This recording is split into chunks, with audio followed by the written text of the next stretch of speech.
नमस्कार दोस्तों, एक बार फिर से स्वागत है आपके अपने चैनल दी मैथमेटिका में। और मैं सुनील कुमार आपके लिए फिर से पीवाई क्विज को इस सीरीज में आगे बढ़ते हुए एक नए क्वेश्चन के साथ हाजिर हूँ। देखिए, आज का क्वेश्चन हमारा 2D से होगा और ये काफ़ी इम्पोर्टेंट क्वेश्चन है। अब मैं जैसे हमने पहले शुरुआत किया था एनालिटिकल ज्योमेट्री का जो सीरीज है, उसमें हमने डिफरेंशियल ज्योमेट्री को देखा था। और आपके सिलेबस में अगर आपने देखा होगा, पिछले वीडियो में मैंने सिलेबस के बारे में चर्चा किया था, तो सिलेबस में आपको एनालिटिकल ज्योमेट्री के साथ ही डिफरेंशियल ज्योमेट्री को भी क्लब किया हुआ है। बाकी सब परीक्षाओं में डिफरेंशियल ज्योमेट्री को वेक्टर के साथ क्लब किया हुआ है, लेकिन उससे कोई फ़र्क नहीं पड़ता है किसके साथ क्लब किया हुआ है। इम्पॉर्टेंट ये है कि आपके सिलेबस में क्या चीज़ें दी हुई हैं, ठीक है। तो उसमें आपका equation of second degree in 2D ये दिया हुआ है। तो अब इक्वेशन ऑफ सेकेंड डिग्री जो जनरल इक्वेशन होता है सेकेंड डिग्री का, वो कोनिक को रिप्रेजेंट करता है। अब देखिए क्या है कि इन सब चीज़ों को मैं आपको डिटेल से नहीं बता पाऊँगा अभी फ़िलहाल हमारा मकसद रहेगा कि जो प्रीवियस ईयर के क्वेश्चन है उसको जल्दी से जल्दी हम लोग निपटा लें, ठीक है। चलिए, तो देखिए आप क्वेश्चन ये जो पैराबोला का है आप उसको ध्यान से पढ़िएगा। ये क्वेश्चन काफ़ी इंपॉर्टेंट है। इंपॉर्टेंट मैं इसलिए बोल रहा हूँ क्योंकि आपने जो पैराबोला पढ़ा था उसमें आपने देखा होगा कि अगर फोकस दिया हुआ है और डायरेक्ट्रिक्स दिया हुआ है और नहीं भी दिया है तो हमारा पहला काम क्या होता था, फोकस को निकालना और डायरेक्ट्रिक्स को निकालना, और उसके माध्यम से हम इक्वेशन निकाल सकते थे पैराबोला का। लेकिन यहाँ पर इस क्वेश्चन को अगर उस मेथड से करने जाएंगे तो शायद आपसे नहीं हो पाएगा, और करेंगे भी तो आपको काफ़ी टाइम लग जाएगा, जो कि एग्जाम पॉइंट ऑफ व्यू से सही नहीं है। उतना समय अगर एक क्वेश्चन में देते हैं तो बाकी क्वेश्चन आपके छूटने की संभावना ज़्यादा रहेगी। तो इसको हम अलग मेथड से देखने का कोशिश करेंगे, जिसमें हमें ना फोकस निकालना पड़े ना डायरेक्ट्रिक्स निकालना पड़े, क्योंकि ये देखिए जो लाइन का इक्वेशन दिया हुआ है ना, तो काफ़ी उल्टा पुल्टा दिया हुआ है। यानी कि अगर इनके पॉइंट ऑफ इंटरसेक्शन देखेंगे तो वो आपको -336/85 और समथिंग करके ऐसे है। तो उस मेथड से आप निकालेंगे, पहले वर्टेक्स निकालेंगे, वर्टेक्स से फिर लाइटा सेक्टम दिया हुआ है तो उसके माध्यम से आप डायरेक्ट्रिक्स का इक्वेशन निकालेंगे, फिर आप फोकस निकालेंगे। तो ये काफ़ी लंबी प्रक्रिया हो जाएगी, आपको फोकस और डायरेक्ट्रिक्स का इक्वेशन निकालने में भी काफ़ी मशक्क़त करना पड़ेगा, ठीक है। तो उस मेथड में हम नहीं जाएंगे। तो देखिए, मैं ये मान के चल रहा हूँ कि पैराबोला का जो बेसिक चीज़ है आपको पता होगा, जैसे वर्टेक्स किसको कहते हैं, लाइटा सेक्टम किसको कहते हैं। क्योंकि अभी देखिए पहले मैं क्या करता था, बेसिक चीज़ों को मैं कंप्लीट करा दिया करता था, लेकिन अभी थोड़ा सा पॉसिबल नहीं है कि उन चीज़ों को मैं आपको बता पाऊँ। फिर भी आप थोड़ा सा देख लीजिए स्टैंडर्ड इक्वेशन जो है पैराबोला का, पहले आप क्वेश्चन पढ़ लीजिए। क्वेश्चन क्या कह रहा है कि the two perpendicular lines 7x - 6y + 84 = 0 and 6x + 7y - 42 = 0 being given. मतलब दो परपेंडिकुलर लाइन दिया हुआ है, तो आपको ये प्रूफ करने की जरूरत नहीं है कि दोनों लाइन परपेंडिकुलर है, ठीक है। ये दे रखा है क्वेश्चन में कि परपेंडिकुलर है दोनों लाइन, ठीक है ना। और वैसे भी नहीं भी दिया जाता तो आसानी से कर लेते, a1 a2 + b1 = 0 होगा तो हमारा क्या हो जाएगा, लाइन परपेंडिकुलर होता है, ठीक है। अब कह रहा है कि find the equation of the parabola of latus rectum 4, यानी कि इस पैराबोला का लैटस रेक्टम दे दिया है, वो कितना है 4, विच है जो लाइन 1 है, which has 1 for axis and 2 for tangent, यानी कि लाइन 2 क्या है, टेंजेंट है किस पर, वर्टेक्स पर, and which lies to the origin side of line 2, यानी कि इसके ओरिजिन साइड में यहाँ लाई करेगा, ठीक है। तो थोड़ा सा चलिए मैं आपको बेसिक बता ही देता हूँ कि क्या क्या होता है। देखिए, सबसे पहला होता है कि एक्सिस किसको बोलते हैं, ठीक है। उससे पहले थोड़ा सा देख लीजिए कि कोनिक सेक्शन में जो इम्पोर्टेंट प्रॉपर्टी होती है, कोनिक सेक्शन की इम्पोर्टेंट प्रॉपर्टी जो होती है, या इसका डेफिनेशन कह लीजिए, तो वो ये होता है कि यह वैसे पॉइंट का लोकस होता है जो कि एक गिवन पॉइंट से और एक गिवन लाइन से जो डिस्टेंस होता है उसका रेशियो हमेशा कांस्टेंट है, ठीक है। कहने का मतलब ये है कि अगर कोई गिवन लाइन है एस और एक कोई एक गिवन पॉइंट है एस और एक गिवन लाइन है एम डैश, तो एक ऐसा पॉइंट पी लेते हैं जिससे पी एस और यहाँ पर जो डिस्टेंस है डैश का, यानी कि इसको हम पी एन मान लेते हैं। तो P S by P N अगर हमारा कांस्टेंट है, सी है, या इसको हम ई लिखते हैं, ई मतलब इसेंट्रिसिटी होता है, इन दोनों का रेशियो को हम क्या कहते हैं, इसेंट्रिसिटी कहते हैं। तो ये कांस्टेंट आए तो इस तरह के जो कर्व होते हैं, मतलब पॉइंट का लोकस मिलेगा, तो इस तरह से एक कर्व का इक्वेशन हमें मिलेगा इसके लोकस से। तो इस तरह के कर्व को हम लोग क्या कहते हैं, कोनिक कहते हैं, ठीक है। तो इसके और भी मायने होते हैं, इसको कोनिक सेक्शन क्यों कहते हैं, इसका नाम क्यों रखा गया है, क्योंकि राइट सर्कुलर कोन का प्लेन से जब सेक्शन लेते हैं तो उसको कोनिक सेक्शन कहते हैं, ठीक है ना। तो देखिए अब ई के मान पर डिपेंड करता है कि हमारा जो कर्व होगा वह होगा कैसा।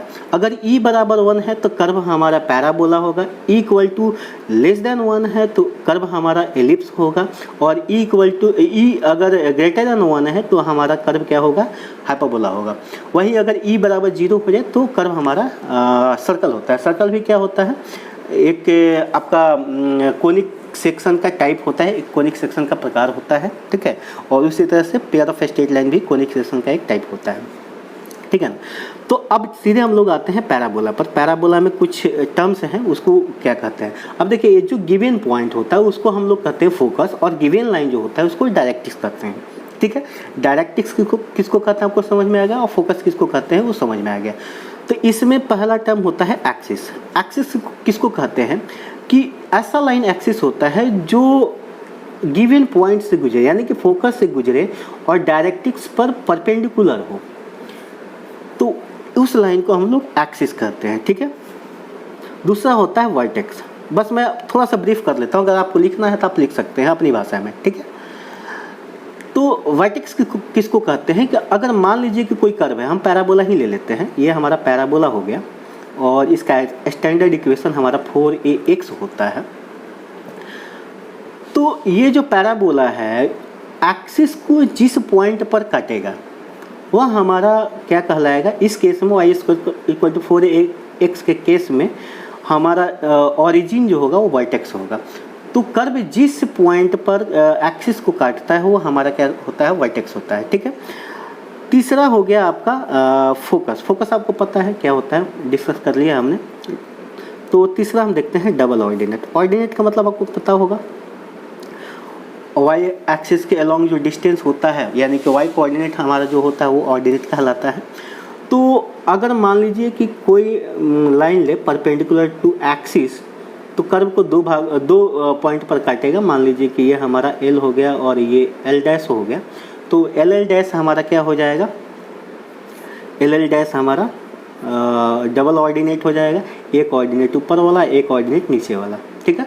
तो दो ऑर्डिनेट यानी कि डबल ऑर्डिनेट, यानी कि एक्सिस के परपेंडिकुलर लाइन अगर कर्व को दो भागों में दो पॉइंट में काट रहा है तो उन दोनों के बीच का डिस्टेंस को हम लोग क्या कहते हैं, डबल ऑर्डिनेट कहते हैं। चौथा हो गया लैटस रेक्टम। तो लैटस रेक्टम एक special case of double ordinate होता है जो कि फोकस से गुजरता है, यानी कि फोकस से गुजरने वाले जो डबल ऑर्डिनेट है, जैसे इसको पी मान लीजिए और इसको पी डैश मान लीजिए, तो पी डैश हमारा क्या हो जाएगा, लैटस रेक्टम हो जाएगा, ठीक है। चलिए अब देखिए इस Y square equal to 4ax के केस में हमारा ये जो है ऑरिजिन वर्टेक्स हो जाएगा, और लैटस रेक्टम हमारा इस केस में 4a होता है, और जो फोकस होता है वो a0 हो जाता है, ठीक है। डायरेक्ट्रिक्स क्या होता है, x इक्वल टू -a होता है। ये थोड़ी सी चीज़ें आपको पता होनी चाहिए, ठीक है। एक होता है कॉर्ड। कॉर्ड का मतलब होता है कि आप पहले से भी जानते हैं कि कर्व में किसी भी कर्व पर किसी भी दो पॉइंट को मिलाने वाली जो लाइन है वो क्या कहलाता है, कॉर्ड कहलाता है। फोकल कॉर्ड क्या होता है, ऐसा कॉर्ड जो फोकस से गुजरे फोकल कॉर्ड कहलाता है, ठीक है ना। तो चलिए ये थोड़ा सा बेसिक चीज़ हो गया। अब देखिए एक चीज़ यहाँ पर एक पॉइंट की ज़रूरत पड़ेगी, एक कंसेप्ट की ज़रूरत पड़ेगी कि मान लीजिए कि Y square equal to 4ax अगर कोई स्टैंडर्ड इक्वेशन है पैराबोला का और एक पॉइंट दिया है x1 y1, तो इस x1 y1 का पोजीशन क्या होगा इसके रिस्पेक्ट में, ठीक है। तो अगर हम x1 y1 को इसमें हम पुट करते हैं, यानी कि y1 स्क्वायर और -4ax1 लेते हैं, ठीक है। तो अगर ये इक्वेशन हमारा लेस देन जीरो, मतलब ये हमारा जो वैल्यू आएगा x1 y1 को पुट करेंगे तो कुछ वैल्यू आएगा y1 स्क्वायर माइनस 4x1 का। तो अगर ये नेगेटिव आता है तो हमारा क्या होगा, इस कर्व के अंदर हमारा पॉइंट होगा। अगर जीरो होता है तो कर्व के ऊपर होता है, और अगर ग्रेटर देन जीरो होता है तो कर्व के बाहर होगा। ठीक है, तो ये थोड़े से इंपॉर्टेंट कंसेप्ट हो गए। अब हम आते हैं अपने क्वेश्चन के सॉल्यूशन पर। ठीक है, चलिए अब देखिए कि कह रहा है कि दो लाइन है, ठीक है ना, दो लाइन है और दोनों परपेंडिकुलर है। तो सबसे पहले आप इनका नोमेनक्लेचर कर लीजिए। ठीक है, given that 7x minus 6y plus 84 equal to 0 and इसको एक डिनोट कर लीजिए, इसको एक लिख दीजिएगा। 6x plus 7y minus 42 equal to 0 are two perpendicular lines. ठीक है, दो लाइन दिया हुआ है, परपेंडिकुलर लाइन दिया हुआ है। तो हमें करना क्या है, we have to find the equation of parabola having line 1 as axis and line 2 as tangent at vertex। ठीक है, थोड़ा सा राइटिंग ख़राब है मेरी, तो मैनेज कर लीजिएगा। ठीक है, बाकी मैं बोल रहा हूँ, अगर लिखना चाहे तो आप लिख भी सकते हैं साथ के साथ। और कह रहा है कि ये तो है ही है, उसके अलावा जो हमारा रिक्वायर्ड पैराबोला है वह ओरिजिन साइड ऑफ लाइन 2 है, and required parabola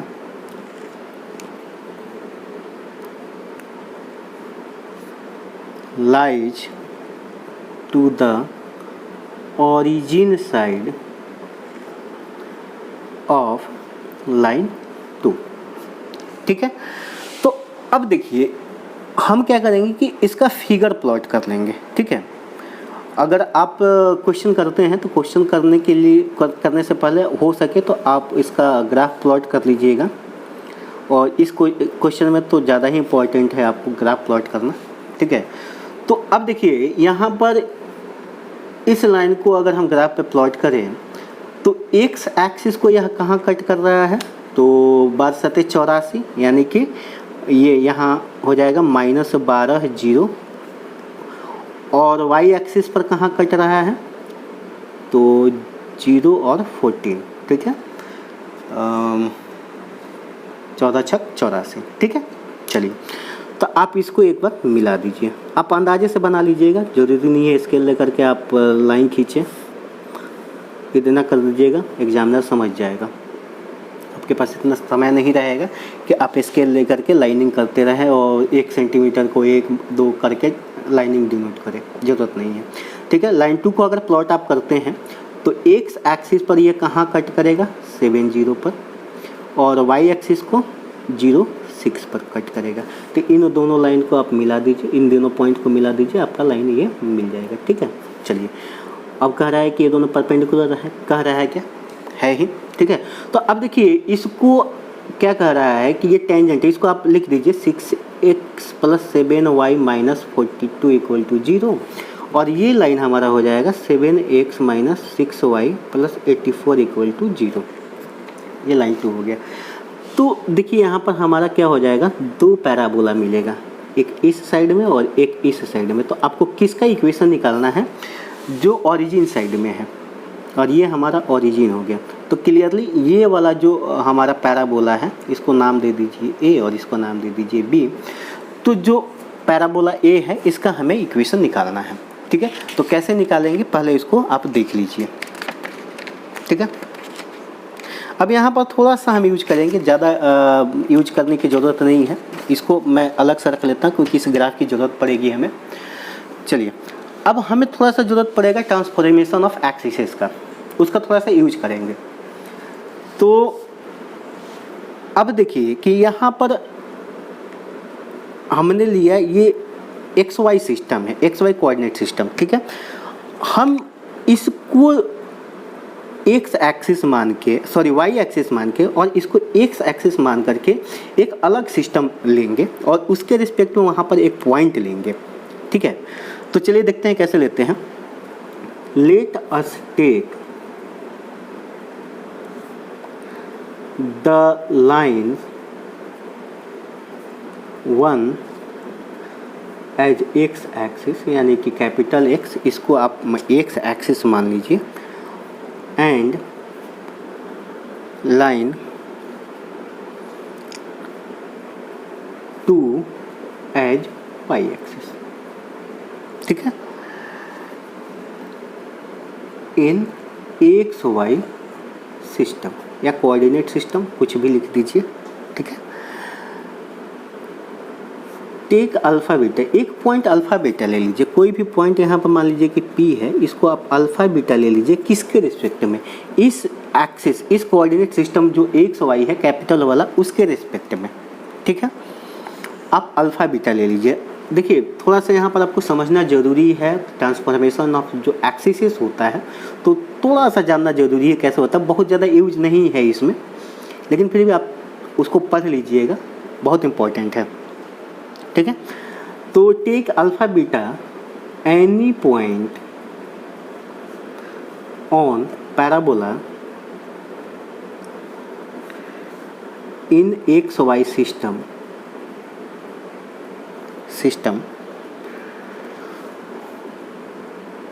whose coordinates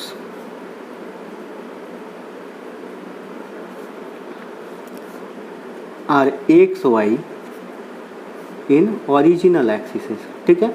original हमारा एक्स वाई सिस्टम था, मतलब small X Y in original axis, ठीक है ना। तो देखिए हमने क्या किया कि इस पॉइंट को इसके रेस्पेक्ट में अल्फा बीटा मान लिया।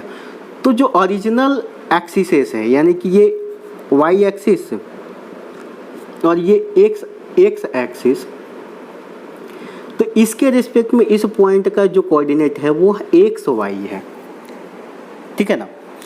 तो देखिए अब हमारा जो अल्फ़ा होगा, अल्फ़ा क्या होगा, अगर इसके रिस्पेक्ट में जो ट्रांसफॉर्म्ड एक्सिस है उसके रिस्पेक्ट में अगर हम अल्फ़ा लेते हैं तो अल्फ़ा क्या हो जाएगा, ये एक्स एक्सिस के अलोंग जो डिस्टेंस है, यानी कि इस पॉइंट से वाई एक्सिस पर जो परपेंडिकुलर डिस्टेंस है वह डिस्टेंस हमारा अल्फ़ा हो जाएगा।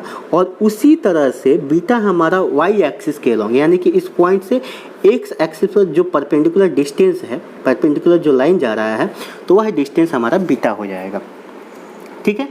तो इसलिए अल्फ़ा इक्वल टू हमारा क्या हो जाएगा, यहाँ से यहाँ का परपेंडिकुलर डिस्टेंस।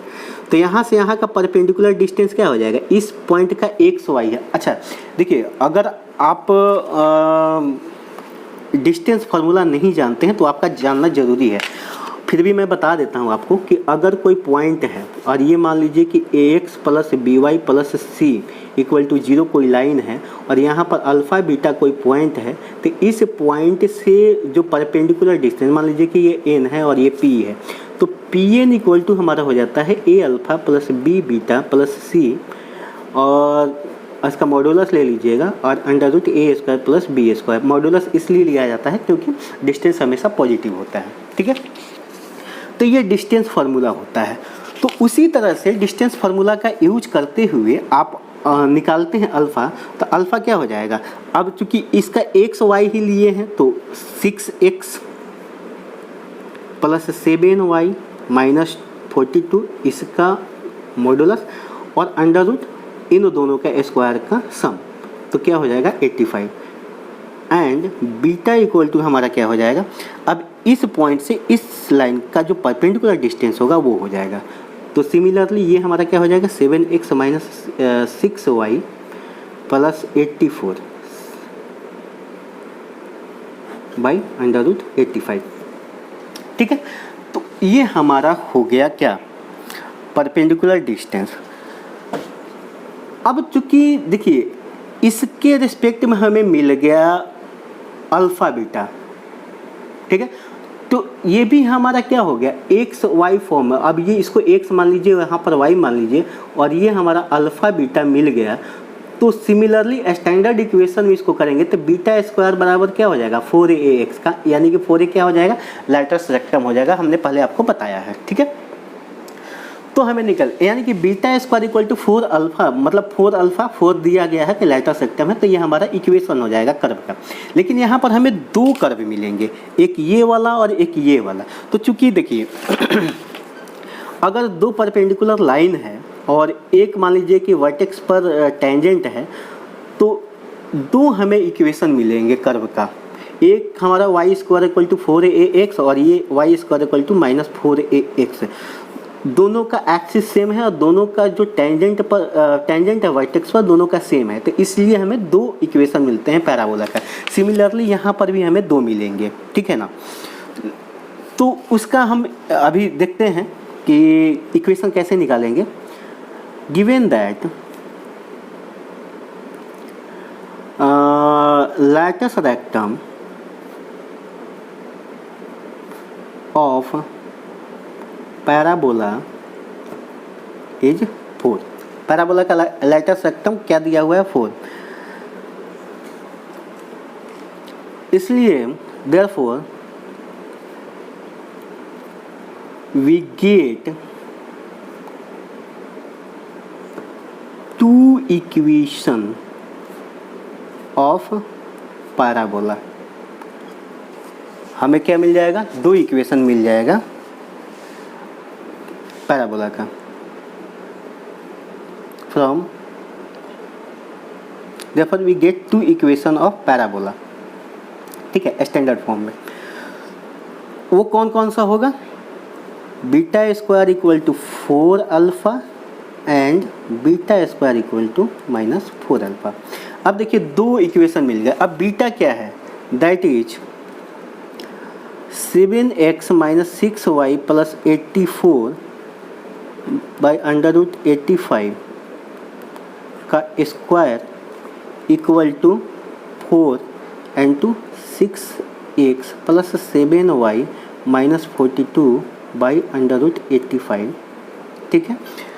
अब देखिए यहाँ पर मॉड्यूलस लेने का कोई मतलब नहीं है, आप मॉड्यूलस हटा सकते हैं। कारण क्या है मैं अभी बताता हूँ। तो एक ये हो गया एंड दूसरा कौन सा हो जाएगा, 7x - 6y + 84 का स्क्वायर। यहाँ पर भी मॉड्यूलस लेने की कोई ज़रूरत नहीं क्योंकि स्क्वायर हो गया। और ये हमारा 85 हो जाएगा, √85 का स्क्वायर इक्वल टू 45 और 85, और ये प्लस लिया है तो दूसरा क्या हो जाएगा, माइनस हो जाएगा। हमने देखा standard form of standard equation of parabola के अनुसार कि एक होता था Y square equal to 4ax और दूसरा Y square equal to -4ax, ठीक है। तो 6x + 7y - 42, और इसको आप ऐसे रहने दीजिए बाई √85। अच्छा देखिए मैंने कहा कि इसको आप रहने दीजिए मॉड्यूलस को इसलिए मैं कह रहा हूँ क्योंकि अगर आप मॉड्यूलस लेते हैं तो भी कोई फ़र्क नहीं पड़ेगा, क्योंकि एक नेगेटिव और एक पॉजिटिव आएगा ही, दो ही इक्वेशन तो है।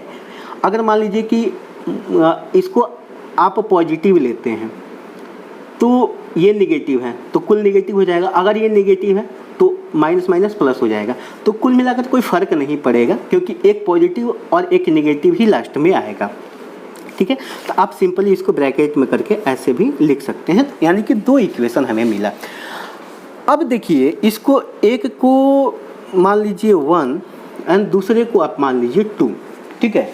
अब मैंने आपको पहले बताया था कि अगर किसी पॉइंट का पोजीशन हमें पता करना हो कि पैराबोला के रिस्पेक्ट में क्या है, तो हम पैराबोला के इक्वेशन में इस पॉइंट को रखते हैं और देखते हैं कि टोटल जो उसका वैल्यू है वो निगेटिव आता है कि 0 आता है कि 0 से बड़ा आता है, और उसके अनुसार डिसाइड करते हैं कि वो इनसाइड है कि कर्व पर है या कर्व के बाहर है।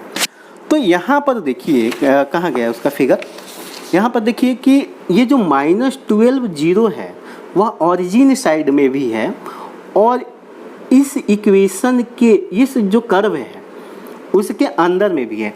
यानी कि अगर हम पता कर लें कि ये -12 जीरो जिस कर्व के अंदर में होगा, यानी कि जिस कर्व के इक्वेशन में रखेंगे उसका वैल्यू नेगेटिव जिसमें भी आएगा वही हमारा क्या होगा, रिक्वायर्ड इक्वेशन होगा। ठीक है, तो यहाँ पर लिखिएगा। अब यहाँ देखिए, आप ऐसा कर लीजिएगा डायरेक्टली कि आप पहले से पूछ करके देख लीजिएगा कि -12 जीरो रखने से किसका वैल्यू पॉजिटिव आ रहा है। तो जिसका वैल्यू पॉजिटिव आएगा, मतलब देखिए यहाँ पर -12 और जीरो रखिएगा तो ये तो जीरो आएगा। कारण क्या है कि इसी लाइन का एक पॉइंट है तो यहाँ पर ये जीरो आएगा। तो जिसका वैल्यू पॉजिटिव आएगा, ठीक है, पॉजिटिव आने का मतलब क्या है कि y² इज लेस देन किसके 4ax और y² जीरो है, यानी कि 4ax अगर बड़ा है तभी तो हमारा y² - 4ax नेगेटिव होगा।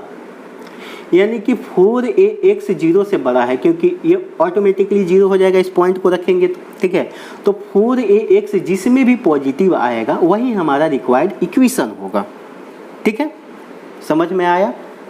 क्योंकि देखिए यह पॉइंट ओरिजिन के साइड में है और दूसरी बात है कि इस पैराबोला के अंदर में है, तो हम इस पॉइंट के रिस्पेक्ट में पता कर लेंगे कि यह पॉइंट किस पैराबोला के अंदर में है, वही पैराबोला हमारा रिक्वायर्ड पैराबोला होगा। ठीक है, चलिए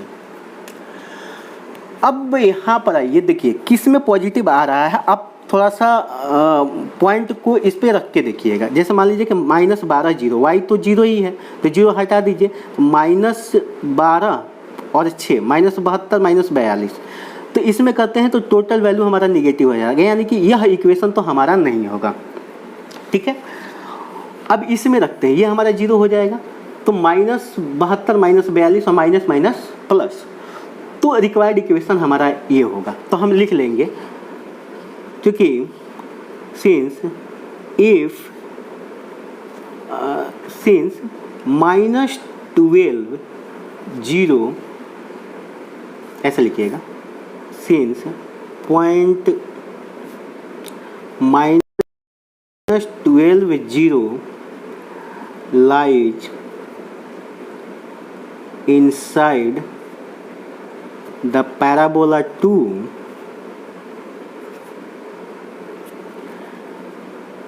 and also -12 जीरो